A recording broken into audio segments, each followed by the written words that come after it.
Alamin naman po natin ang magiging lagay ng panahon ngayong Semana Santa. Kasama pa rin ang ating weather tito na laging may panahon para sa iyo. Tito Alvin, gaano ba kainit ngayong araw at sa mga susunod pang araw ngayong Semana Santa?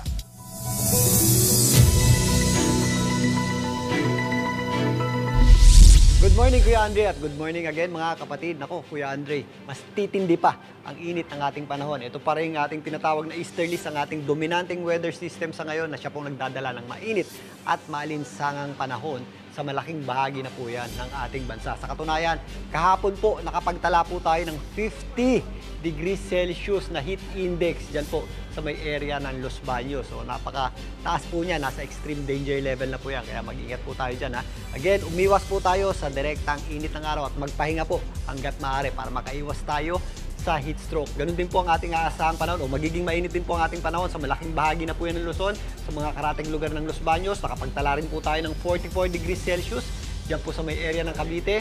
Umabot naman sa hanggang 44 degrees Celsius din ang ating heat index dyan po sa may Camsur, sa may Bicol region. Kasama na po dyan ang area ng Katarman.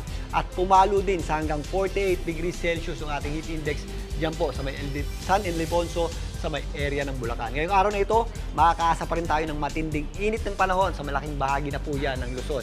Sa area nga ng Los Baños, posible pa rin umabot sa hanggang 50 degrees Celsius yung ating inaasahang heat index. Maglalaro naman yan sa hanggang 44 degrees Celsius dyan po sa may area ng Batangas, Cavite, maging dito sa area ng Central Luzon, dyan po sa may area ng Tarlac. Posible rin umabot sa hanggang 47 degrees Celsius yung ating heat index dyan po sa may Bulacan. Sa may area naman ng Cebu, papalo sa hanggang 38 degrees Celsius yung ating heat index. Ganun din po sa may area ng Davao na kung saan posibleng umakyat sa hanggang 41 degrees Celsius. So maghanda po tayo at mag-ingat sa matinding init ng panahon. Sa mga mag-i-stay naman dito sa Metro Manila, ngayong Semana Santa, magpapatuloy po ang mainit at maalinsang panahon natin. Magiging mainit pa rin sa tanghali. Pagsapit ng hapon, mas nagiging maulap ang panahon natin pero malagkit pa rin po sa pakiramdam. Bihira po yung ating pagulan, pero if ever may mga pagulan tayo, ito po yung daglian o yung mabibilis lamang na mga pagulan na kadalasang nangyayari tuwing hapon at gabi. Magpapatuloy po ang ating mainit at maalinsang panahon hanggang Easter Sunday na po yan dito sa Metro Manila. Sa mga akit naman ng Baguio, relatively maaliwalas naman po ang panahon natin sa malaking bahagi ng Baguio City.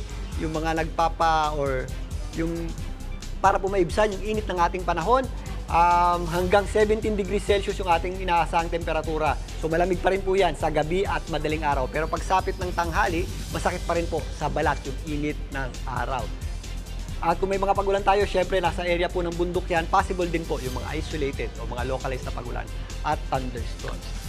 Maliwalas sa panahon din ang ating aasahan dito po sa malaking bahagi ng Cebu, sa mag-i-spend ng Semana Santa dyan. Relatively maganda po ang panahon natin mula Maundy Thursday hanggang Easter Sunday na po yan. Again, relatively maliwalas po yung panahon natin at kung may mga pagulan tayo, ito po yung mga isolated naman.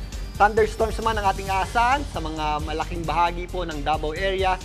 At yan po ay mga, if ever may mga pagulan po tayo, ito po ay mga biglaang buhos lamang po na mga pagulan na kadalasang nangyayari tuwing hapon at gabi. Pero if ever wala po tayong pagulan, mainit at malinsang panahon pa rin ang ating aasahan dito po sa may area ng Metro Davao. Magpapatuloy na po yan hanggang sa Easter Sunday. At yan muna ang ating lagay ng panahon. Muli, ito po ang inyong Weather Tito na laging may panahon para sa inyo. Mga kapatid, Chiki Roa Puno po. Simulan ang inyong araw na puno ng impormasyong kapaki-pakinabang. Sama na sa isang makabuluhang umaga. Tumutok at mag-subscribe sa social media pages ng News 5.